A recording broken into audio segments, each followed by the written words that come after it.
1992 91, 92 ఆ టైంలో అంటే 89 తర్వాత జరిగిందే ఊచకోత అన్నటువంటిది. ఎక్కడ జరిగింది ఆ ఊచకోత అన్నటువంటిది? కాశ్మీర్‌లో.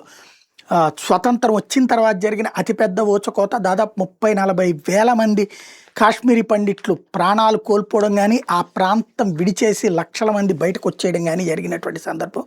చివరికి రంపపు మిషన్ల మీదన ఊచకోత కోసినటువంటి సందర్భం.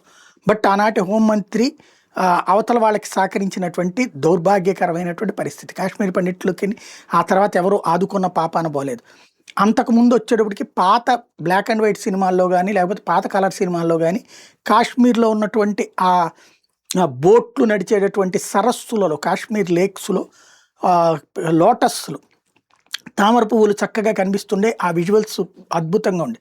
అయితే ఏమైందో ఏమో తెలీదు గానీ, ఆ తర్వాత కాలంలో ఆ లోటస్‌లు కనిపించకుండా పోయినాయి. ఇప్పుడు ఇన్ని సంవత్సరాల తర్వాతన 33 సంవత్సరాల తర్వాతన ఇప్పుడు పింక్ లోటస్‌లు కనబడుతూ ఉన్నాయి.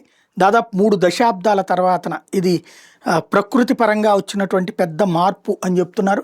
మళ్ళీ ఈ తామర పువ్వులు కనిపిస్తుండటం అన్నటువంటిది.